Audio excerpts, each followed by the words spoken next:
Ini perdebatan yang paling panas. Hari ini saya punya talian telefon, talian media sosial, WhatsApp penuh persoalan mereka mengutarakan rasa terperanjat, rasa kurang senang apabila keputusan Bank Negara Malaysia menaikkan kadar OPR kepada 3%. Ini memang benar saya. Saudara Hisham Talib kata yang kuli macam mana? Saya semua bukan kuli, saya semua pekerja akan minta. Saudara minta kenaikan pencen juga tu. Memanglah kita minta supaya pencen yang kurang pun kena naikkan. Jadi cuma kata Cik Awang, kalau gaji naik, servis pun kenalah cantik. Itu keadaannya, betul saudara. Dan apa yang saya dapat laporan, Asrul ini melaporkan jawatan kuasa. Itu dasar monetary. Bank Negara Malaysia mengumumkan kadar dasar semalaman ataupun OPR meningkat 25 mata kepada 3%. Ini memang amat memeritkan.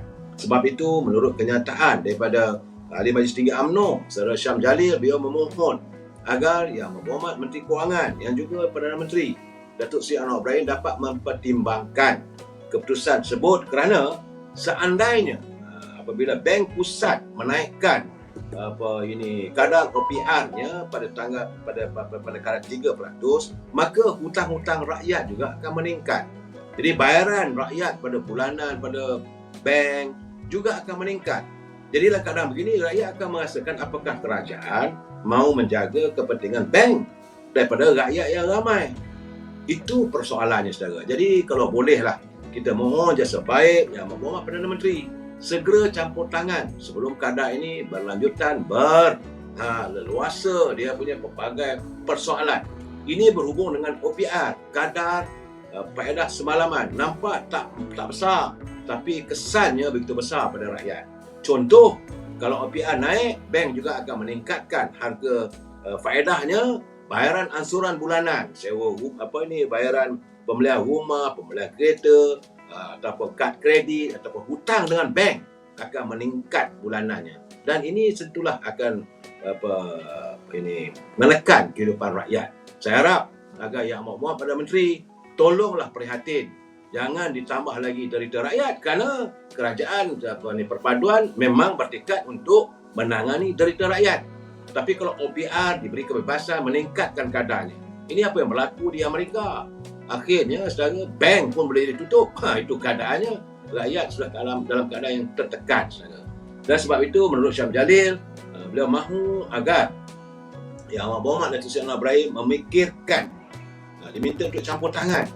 Jangan dibiarkan pihak bank sudah seli-seli gaji swasta pun tanpa B40 buat kerja, pengeluaran boleh ke negara maju. Memanglah begitu puan seli-seli.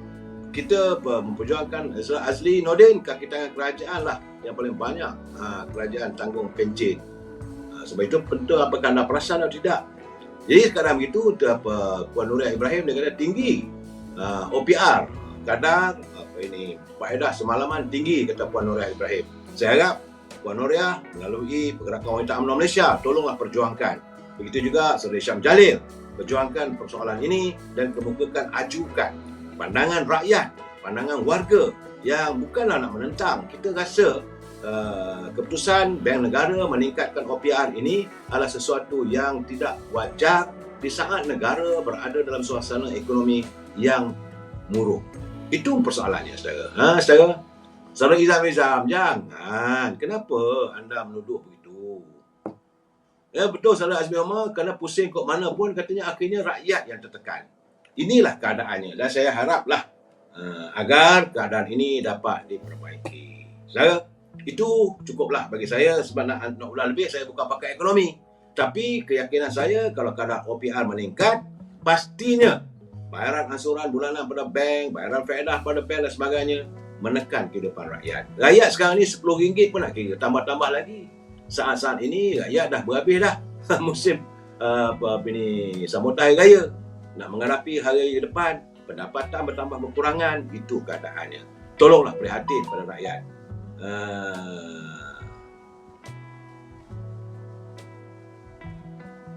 Saudara Zubir Harun dia kata apa, daya orang UMNO dia kata sokonglah kerajaan Kuadrat, tapi sekarang ni nampak gayanya apa, a bit loose. Saya haraplah agar Datuk Seri Anwar Ibrahim dapat melihat benda ini dan tidak mengizinkan. Saudara, Izam sudahlah tu. Ya betul lah, bila Nasib dia mengamalkan politik rasis dia. Saya lihat sendiri. Ini agak cerita menarik saudara. Ini saya dapat berita daripada Thailand. Agak menarik saya dari Bangkok. Kerana dalam tempoh 11 hari lagi warga rakyat Thailand akan Saudara Ayanda Ishak, mana Rafizi? Itu kita tanya kemudian nanti saudara. Saya nak bagi tahu cerita menarik ni. Cerita menarik daripada Thailand. Daripada Bangkok apabila dalam tempoh 11 hari lagi. Sebab Thailand akan mengadakan pilihan rayanya pada 14 Mei saudara. Di mana salah seorang daripada calon utama yang merebut jawatan Perdana Menteri Thailand itu Paetongtarn Shinawatra. Comel orang ni saudara. Dan pada hari Rabu, pada hari ini beliau memberitahu bahawa beliau sedia untuk meneruskan kempen politik mingguannya. Walaupun baru saja melahirkan bayinya 6 hari lepas. Kita ni kat Malaysia ni saudara, kalau wanita melahirkan anak kurang-kurang 100 hari dalam pantang. Ini tak ada, 6 hari saja. Ini Sinatra terus Pak Pentong dalam usia 36 tahun dia dapat anak lelaki ya saudara. Dia mula berkempen kerana tinggal lagi kalau 14 hari bulan, sekarang hari ni 11 hari lagi saudara. Beliau memulakan kemunculan pertama dan tempoh sebulan untuk mendedahkan wajah anaknya iaitu Prut Thaksin. Ini adalah anak saudara kepada Yingluck Shinawatra.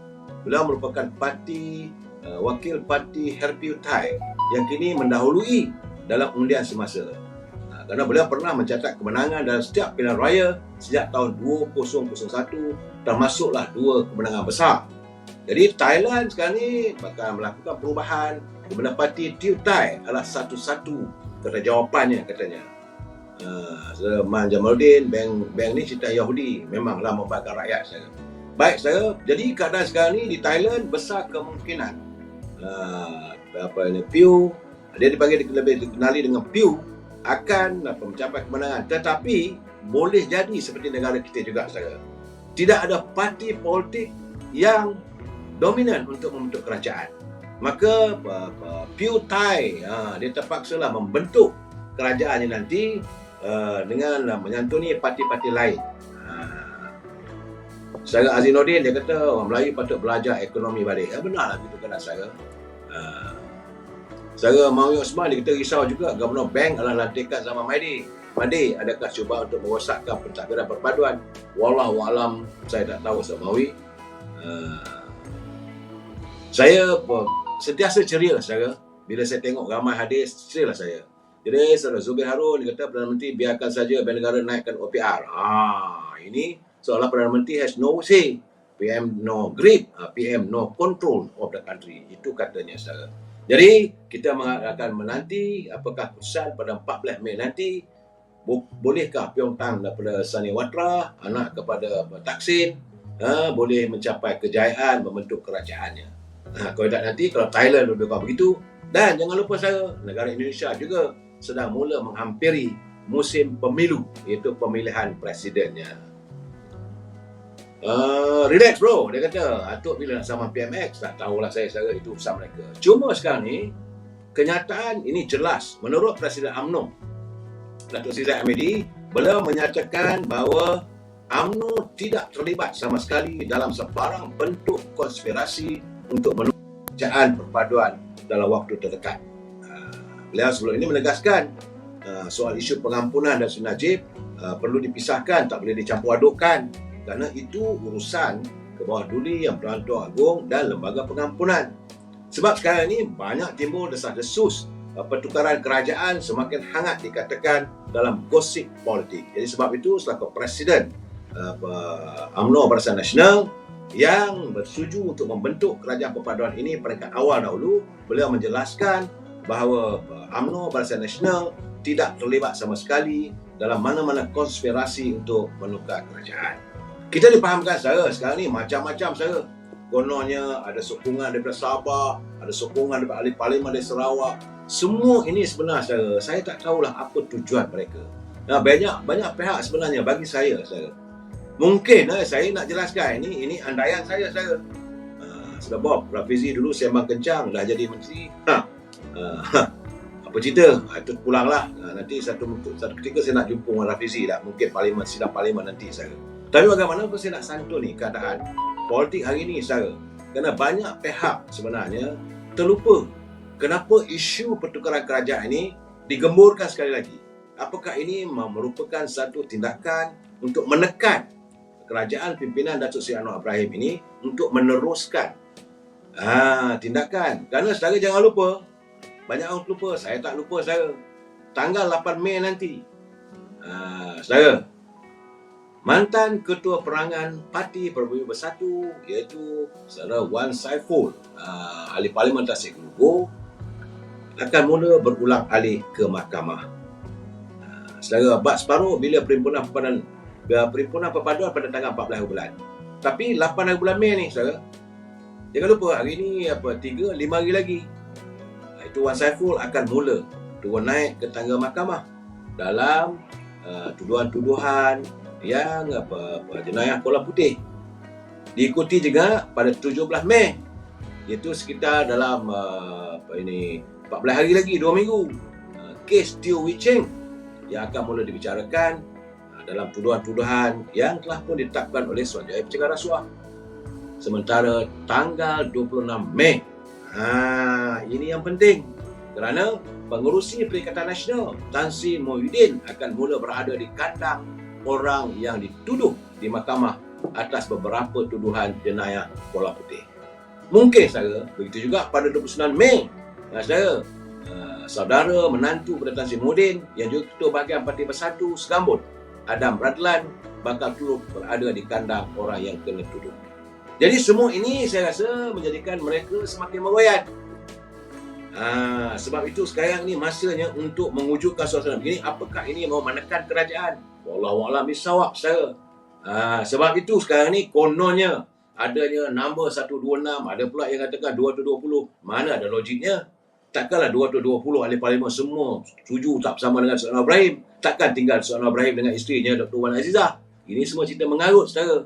Ini keadaan sebab mereka berusaha sedaya mungkin untuk mengusir Datuk Seri Anwar Ibrahim dari anjung kuasa di Sepedana kerana mereka meyakini Datuk Seri Anwar Ibrahim lah puncanya.